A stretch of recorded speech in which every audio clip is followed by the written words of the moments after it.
Everyone, welcome back to my channel. So आजचा blog असणार आहे की basically I am going on a trip जी आहे इटली, ज्याच्यामध्ये मी Rome, Pisa, Vatican city cover करते आहे. And then after that I am going to Budapest.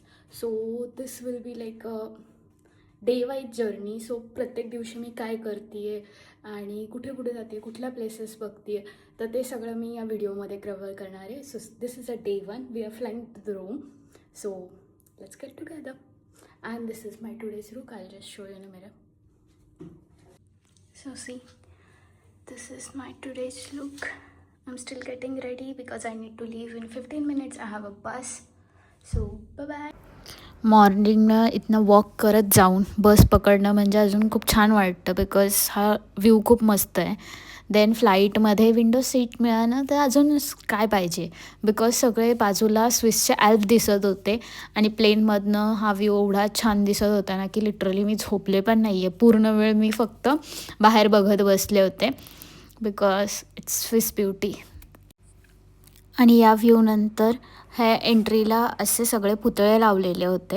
Hello, so मी आता जस्ट इथे पोहोचली आहे, जस्ट लँड झाली आहे ना. आता मला शोधायचं की मी ट्रेननी जाऊ की बसने जाऊ, because bus is a cheaper option.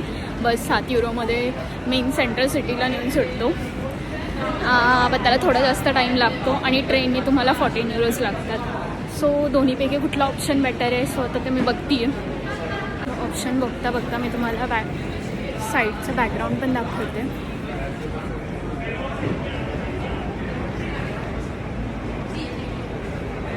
So हे जस्ट एअरपोर्टच्या बाहेर निघाल्यानंतर आहे.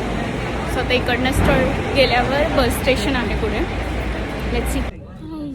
बसमध्ये बसले. मला लगेच तिथनं बस मिळाली. समोर थोडं चालत आल्यावर पोलो बस स्टेशन आहे, तिथनं तुम्ही तिकीट बाय करू शकता आणि नेक्स्ट अवेलेबल जी पण बस असेल ते तुम्ही घेऊ शकता.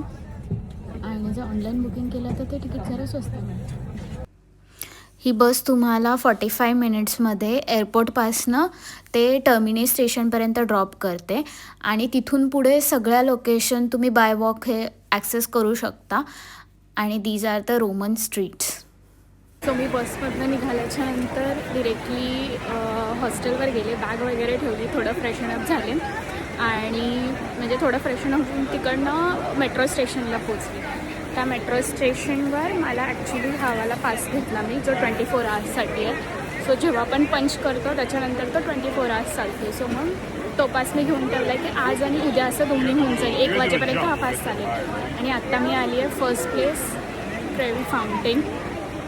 सो आत्ता खूप गर्दी आहे. सो मी आत्ता जस्ट इथले बाहेरूनच व्हिडिओ आणि फोटो घेतला आहे आणि माझा विचार आहे उद्या सकाळी किंवा रात्री इकडे येईल जेव्हा गर्दी कमी असेल, चांगले सोलो फोटो घेण्यासाठी.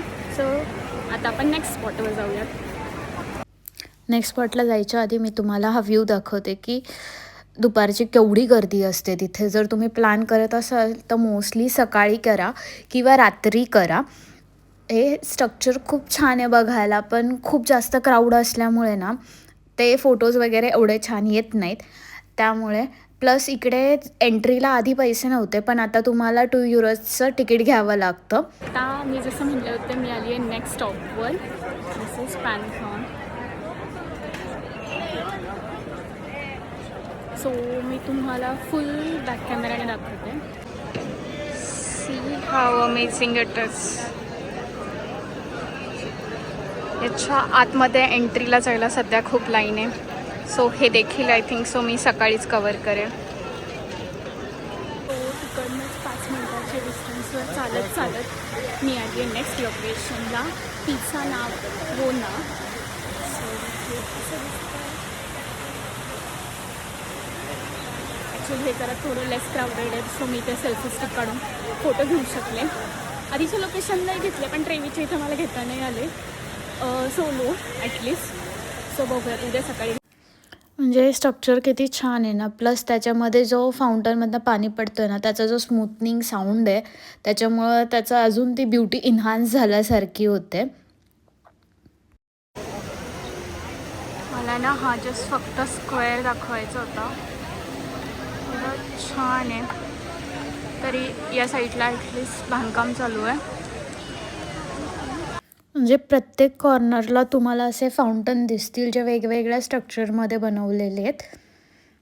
नाव आहे माझं 4th लोकेशन जे आहे कोलोसियम.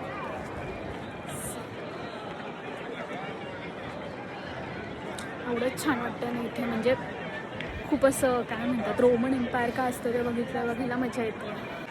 सो आता मी इथे वेट करते आहे. माझा 4:15चं तिकीट बुकिंग आहे.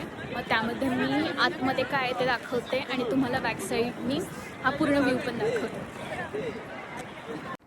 See this view. मला विश्वास नाही बसत आहे की 7 वंडरमधला एक वंडर मी सध्या बघती आहे आणि हे असं आतमध्ये दिसतं ज्याच्यामध्ये पूर्ण त्यांनी स्ट्रक्चरबद्दल माहिती दिलेली आहे. प्रत्येक कॉर्नरला तुम्हाला इन्फॉर्मेशन असते. प्लस तुम्ही इथे गायडेड टूर पण घेऊ शकता जी तुम्हाला प्रत्येक हिस्ट्रीबद्दल तिथल्या सांगतील आणि त्याच्याच एक्झॅक्टली बाहेर आल्यावर असा लुक मिळतो. इथे तुम्ही फोटो घेऊ शकता. खूप अमेझिंग फोटो येतात इथे.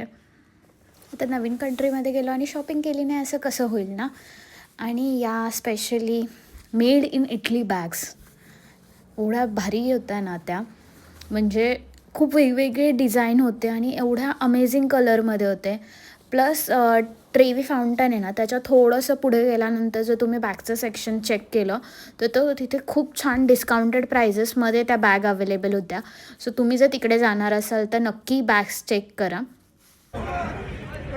सो आता त्यानंतर मी रोमन फोरम बघायचं होतं मला आणि प्लॅटिन हिल्स. बट ॲक्च्युली काय झालं की माझी 4:30ची एंट्री होती आणि मग त्याच्यानंतर मला म्हणजे 4:15ची एंट्री होती आणि मला कोलोसियममध्येच खूप टाईम लागला आणि 4:30ला तिकडच्या एंट्री पण बंद होतं कारण की ते 5:30पर्यंतच ओपन असतं. सो मग माझं ते राहून गेलं. मग त्याच्यानंतर मी नेक्स्ट स्टॉपला जे आली आहे हे कॅसल आहे सेंट अँजेलिस म्हणून आणि सध्या सनसेटचा टाईम येतो. इथे एवढा छान व्ह्यू झाला आहे. कॅसल तुम्हाला मागे दिसत असेल आणि मी तुम्हाला सनसेट दाखवते. आणि हा सनसेटचा व्ह्यू. त्याच्यामध्ये याच्यावर लाईट पडते एवढं छान दिसतं हे. आणि सेम गोज विथ हिअर. कॅसलच्या इथे थोडंफार फिरून झालं आणि मग त्याच्यानंतर मी नेक्स्ट लोकेशनला निघाली. ती आहे ट्रेसेवे जी रिवर टिबर आहे ना त्याच्या शेजारी, म्हणजे अशी प्रॉपर त्याच्या शेजारीच आहे आणि जिथे घरं वगैरे खूप अशा वेगवेगळ्या टाईपमध्ये. सो आता मी जस्ट स्टार्ट केलं आहे. बघा बॅकग्राऊंडला या साईडला रिवर आहे, मागे सनसेट होतो आहे आणि इकडे हा व्ह्यू खूप छान आहे. सो आता मी थोड्या वेळ इथेच फिरेल. मग लंच नाही डिनर करेल आणि मग त्यानंतर बघू काय प्लॅन येते. सनसेट आणि हा व्ह्यू अजून काय पाहिजे. निवांत इथे टाईमपास करायला थोड्या वेळ इथेच फिरत बसणार आहे आता मी. सो थोड्या वेळ रिव्हरच्या इथे फिरल्यानंतर मी डिनरसाठी आली आणि इटलीमध्ये आल्याने पास्ता नाही खाल्ला तर कसं जो मी स्पगेटी ऑर्डर केली आहे जी फक्त चीज आणि ऑलिव्ह ऑइलमध्ये, बिकॉज व्हेजिटेरियन लोकांना काही ऑप्शन नसतो. सो लेट्स सी ती कशी लागते. दिसायलाच किती छान दिसतीये नाही आणि दिसण्यापेक्षा पण जास्त याची टेस्ट होती. म्हणजे मी सांगू नाही शकत की किती भारी लागत होते. मी लाईफचा सगळ्यात बेस्ट पास्ता इथे ट्राय केला आहे.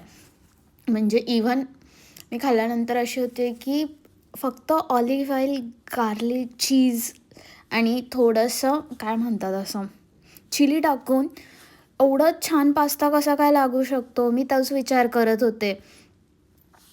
सो डिनरनंतर मग माझा लास्ट स्टॉप आणि आजच्या दिवसाचा हा मे बी एंड असेल कारण की याच्यानंतर मी डिरेक्टली हॉस्टेलला जाईल. सो हा लास्ट स्टॉप आहे स्पॅनिश स्टेप्स. हे बघा हा एरिया असा दिसतोय.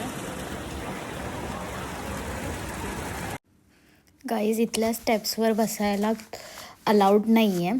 तिथे तुम्हाला खूप जास्त फाईन पडू शकतो. सो त्यामुळे बसायचं ट्राय करू नका. आणि हा रात्रीचा ट्रेवी फाउंटनचा व्ह्यू. म्हणजे रात्रीचं ट्रेवी फाउंटन बघायचं होतं मला, त्यामुळे मग मी इकडे परत आले. मला असं वाटलेलं की नाही का आत्ता गर्दी कमी वगैरे असेल, पण नाही सेम गर्दी होती. म्हणजे मी अराऊंड 9-9:30च्या जवळपास तिथे पोहोचलेले, पण गर्दी जशी होती तशीच होती. And that's it for today's video. So जर तुम्हाला हा आवडला असेल तर नक्की लाईक करा, शेअर करा आणि सबस्क्राईब करा. And stay tune for second days blog.